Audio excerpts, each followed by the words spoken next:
Hello friends, welcome to Sushmita cooking and tips. ఇవాళ recipe వచ్చేసి చాలా టేస్టీగా ఆలూ టిక్కీ మనం ఇంట్లో ఎలా చేసుకోవచ్చో నేర్చుకుందామండి. చాలా సింపుల్ రెసిపీ అని చెప్పొచ్చు, అలాగే చాలా తక్కువ టైంలో ఈజీగా చేసేసుకోవచ్చు అనమాట. పిల్లలకైతే మనం ఈవినింగ్ స్నాక్స్ లాగా ఇచ్చామంటే చాలా ఇష్టంగా తింటారండి. దీని ప్రాసెస్ అంతా ఈజీగానే ఉంటుంది, తప్పకుండా ట్రై చేయండి, మీకు బాగా నచ్చుతుంది. అలాగే మనం ప్రాసెస్ చూసే ముందు మీరు కనుక ఫస్ట్ టైం మన వీడియోస్ చూస్తున్నట్లయితే తప్పకుండా మన ఛానల్ని సబ్స్క్రైబ్ చేయండి. ఇప్పుడు దీని ప్రాసెస్ అంతా చూసేద్దాము. ఈ ఆలూ టిక్కీ కోసం వచ్చేసి నేను ఫస్ట్ ఒక 3 బంగాళదుంపల్ని తీసుకుని సాఫ్ట్గా ఉడికించి పొట్టు తీసేసి ఈ విధంగా తురుముకుని రెడీ చేసి పెట్టుకున్నాను. వీటిని మనం స్మాష్ కూడా చేయొచ్చు. దీనికోసం ఒక పెద్ద సైజు ఆనియన్ని సన్న పీసెస్ లాగా కట్ చేసుకోవాలండి. 3 బంగాళదుంపలకు ఒక ఆనియన్ సరిపోతుంది, పెద్ద సైజు ఆనియన్. అలాగే కొంచెం కొత్తిమీర, 2 పచ్చిమిరపకాయలు ఇలా సన్నగా తరుగుకుని యాడ్ చేసుకోవాలి. ఇప్పుడు దీనిలో వచ్చేసి బియ్యం పిండి, రైస్ ఫ్లోర్ అంటాం కదా, ఇది వచ్చేసి 3 టీ స్పూన్లు యాడ్ చేసుకోవాలి. దీని బదులు మనం కార్న్ ఫ్లోర్ అయినా యూస్ చేయొచ్చు. అలాగే ఇది వచ్చేసి గోధుమ రవ్వ అండి, 2 స్పూన్స్ గోధుమ రవ్వ కూడా యాడ్ చేసుకోవాలి.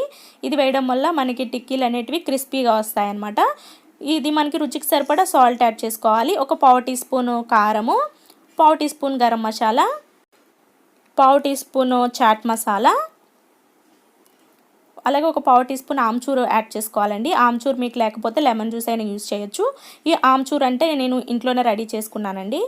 ఇది వచ్చేసి అల్లం ముక్క అనమాట. ఇలా మనం తురుముకుని యాడ్ చేసుకోవాలి. ఓన్లీ అల్లం మాత్రమే యాడ్ చేసుకోవాలి. ఇప్పుడు దీని మొత్తాన్ని మనము వాటర్ యాడ్ చేయకుండా చపాతీ పిండి ముద్దలాగా సాఫ్ట్గా కలుపుకొని రెడీ చేసుకోవాలి. చూడండి, ఈ విధంగా బాల్ లాగా రెడీ చేసుకోవాలన్నమాట. ఇప్పుడు మంచిగా కలిపేసిన తర్వాత మనము హ్యాండ్ వాష్ చేసుకోవాలి. హ్యాండ్ వాష్ చేసేసి హ్యాండ్కి కొంచెం ఆయిల్ అప్లై చేసుకోవాలన్నమాట, బాల్స్గా తయారు చేసుకోవడం కోసం. ఈ విధంగా 2 చేతులకి ఆయిల్ అప్లై చేసుకుని ఒక పెద్ద నిమ్మకాయ సైజ్ అంతా బాల్ లాగా తీసుకోవాలి. మనం ఒక టిక్కీ కోసం పెద్ద బాల్ లాగే తీసుకోవాలి. దీనిని సాఫ్ట్గా ఇలా రౌండ్ బాల్ లాగా చేసేసి ఇలా ప్రెస్ చేయాలన్నమాట. ప్రెస్ చేసి చుట్టూ ఎడ్జెస్ మనకి క్రాక్స్ అనేటివి రాకుండా సాఫ్ట్గా ఇలా ఒత్తుకోవాలి ఫింగర్స్ తోటి. ఈ విధంగా వీడియోలో చూపిస్తున్న విధంగా ఎడ్జెస్ని ఇలా ప్రెస్ చేసామంటే మనకి చుట్టూ క్రాక్స్ అనేటివి లేకుండా సాఫ్ట్గా వచ్చేస్తాయి. ఈ సైజులోనే ఒత్తుకోవాలండి టిక్కీ అంటే. చూడండి, ఈ విధంగా రెడీ చేసుకోవాలన్నమాట.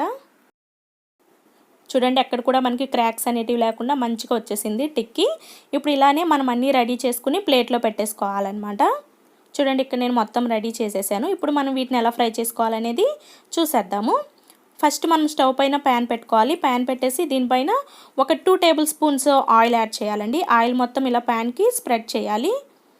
బాగా పెనం హీట్ ఎక్కిన తర్వాత మనం తయారు చేసి పెట్టుకున్న ఈ టిక్కీలు ఉన్నాయి కదా, వీటిని పెనం పైన పెట్టేసుకోవాలి.